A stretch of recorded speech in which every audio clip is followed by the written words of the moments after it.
लाहौर में गोल मेज कॉन्फ्रेंस इस वक्त जारी है। एतजाज अहसन एलामिया पढ़ के सुना रहे हैं। Will be paying off the debt that we have amassed, while their contemporaries of other nations will enjoy the fruits of that their forefathers saved. With a comprehensive tragedy staring us in the face, we have gathered to focus on one grievous situation facing us. But what is that grievous situation? The unprecedented and outright refusal of the government to, one, abide by orders of the Supreme Court of Pakistan, two, hold elections to provincial assemblies within 90 days period expressly prescribed in the Constitution. The issue before us is whether that 90-day period is mandatory or not. We believe it is mandatory.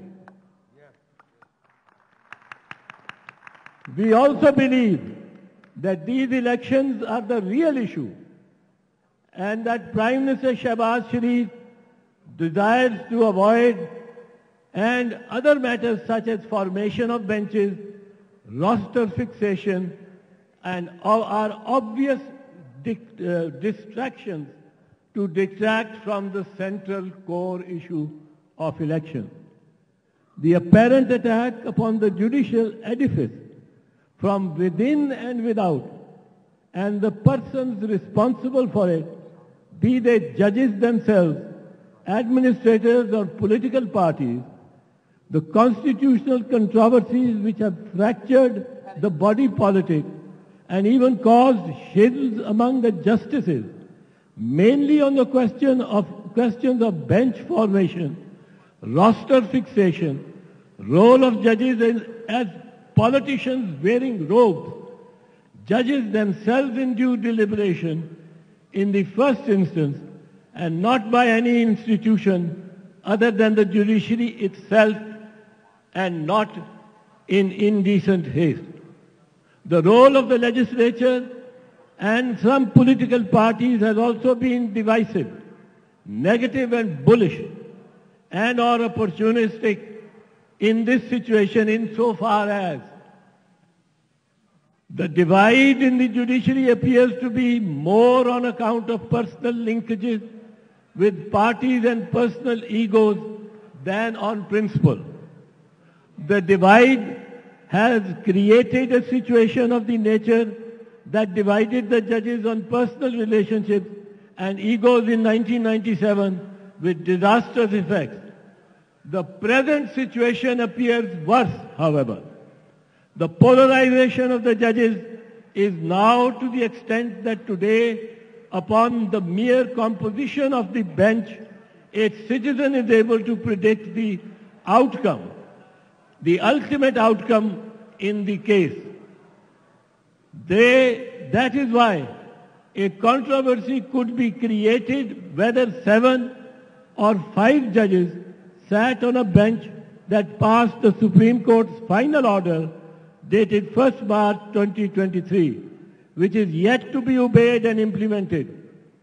One faction believes that it should have been 7 judges. The other, that it was indeed and in reality only 5 judges, as only 5 judges heard the argument of the parties and were competent to pass the final order by a majority of 3 against 2. A divided and weakened Supreme Court has been unable to bring heed such wanton acts of sheer contempt and disregard for the dignity of the apex court as to display huge billboards carrying portraits of sitting superior court judges and naming and shaming them in large public meetings.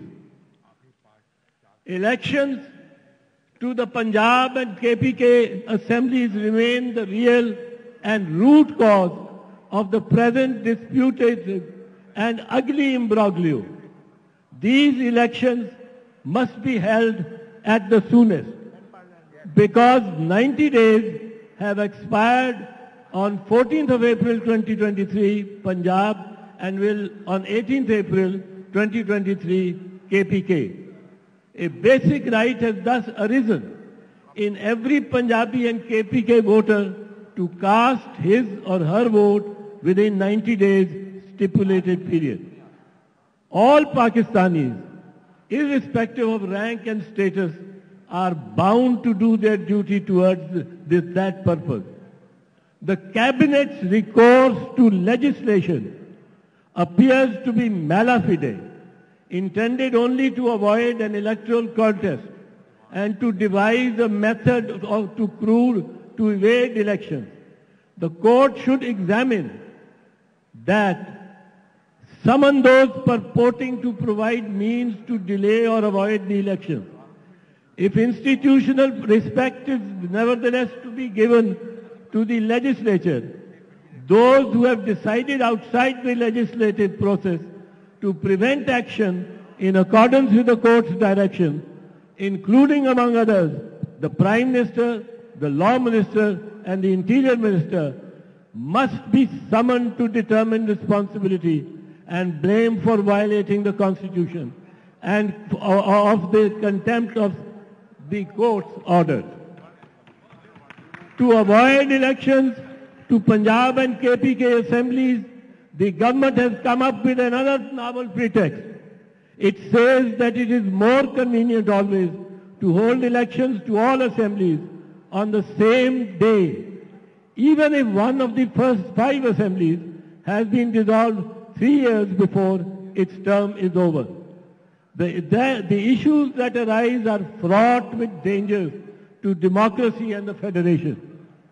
Will the province with the dissolved assembly be kept bereft of a government by the chosen representatives for 3 years, or will the other 4 assemblies be dissolved together to hold elections to all 5 on the same day?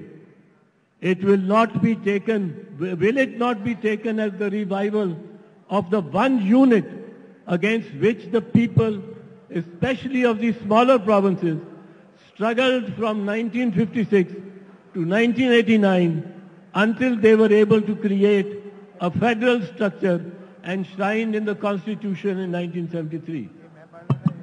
Oh, yeah, we therefore believe that elections to the Punjab and KPK assemblies be held at once as per the dictates of the Constitution as elucidated in the Supreme Court order March 2023 and read with the order dated 4th of April 2023.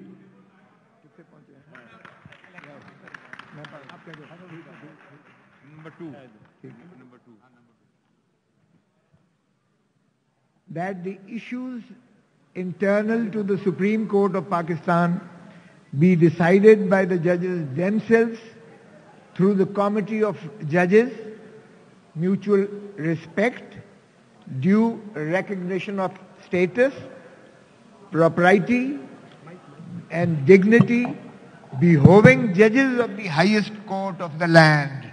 Without any interference from any parliament. Any permissible legislation to regulate the court or its processes ought not to be deployed to destroy the court, its independence, its dignity and authority. We therefore believe that as lawyers, we are the officers of the courts in Pakistan. As such, we are the primary stakeholders in the functioning of the courts according to the Constitution and the law as independent bulwark of the rights of the people of Pakistan, particularly the poor and the deprived. We thus need a strong court acting within the Constitution and according to the oath taken by the judges at all times. Insofar as the courts continue to do so, we will always support them without reservations, fear or favor. And the elections must be held in time in accordance with the Constitution. And we call upon the Election Commission. And we therefore call upon all the authorities in Pakistan to abide by the Constitution and hold free, fair and transparent elections in accordance with the Constitution. Thank you very much. And now I put it to the House. Those who are in favor of the resolution, carry it.